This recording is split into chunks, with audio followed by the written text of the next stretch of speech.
Hello guys, welcome to Veera's little spoons. వేడి వేడి అన్నంలో పప్పుచారు వేసుకొని చికెన్ ఫ్రైని అలా నంచుకొని తింటే ఎంత టేస్టీగా ఉంటుందో. సో అలాంటి చికెన్ ఫ్రైని ఆయిల్ పీల్చకుండా చాలా సింపుల్గా ఎలా చేయాలో చూసేద్దామా? So let start. ముందుగా ఇక్కడ నేను 1/2 kg వరకు చికెన్ని క్లీన్ చేసి తీసుకున్నాను. ఇలా చిన్న చిన్న ముక్కలుగా కట్ చేసి క్లీన్ చేసి తీసుకున్నాను.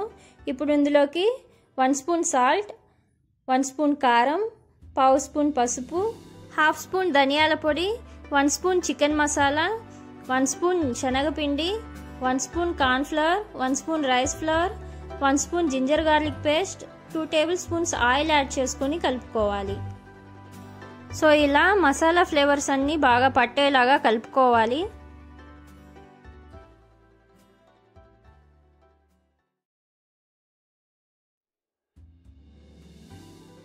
ఇలా కలుపుకున్న తర్వాత ఇందులోకి కొద్దిగా కొత్తిమీర, కరివేపాకుని యాడ్ చేసుకొని మరో 2 నిమిషాలు బాగా కలుపుకుందాం.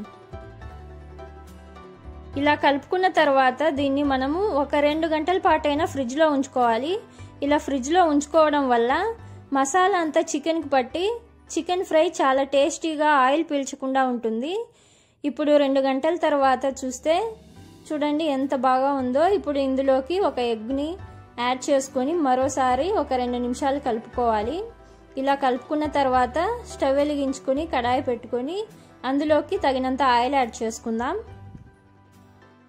ఆయిల్ బాగా వేడయ్యాక ఇందులోకి చికెన్ పీసెస్ని యాడ్ చేసుకుందాం. చికెన్ పీసెస్ యాడ్ చేసిన వెంటనే మనం కలిపితే చికెన్ పీసెస్ చెదిరిపోతాయండి. అందుకే ఒక 2-3 నిమిషాలు ఫ్రై అయిన తర్వాత అప్పుడు మనం కలుపుకోవాలి.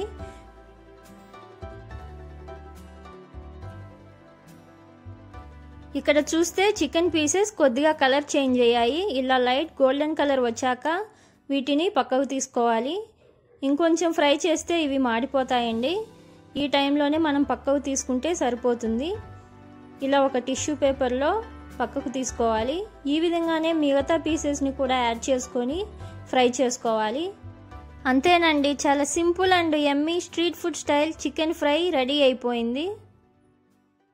సో మీకు ఈ రెసిపీ నచ్చినట్లయితే మీరు కూడా ట్రై చేసి సబ్స్క్రైబ్ చేసుకొని పక్కనే ఉన్న బెల్ ఐకాన్ని క్లిక్ చేయండి.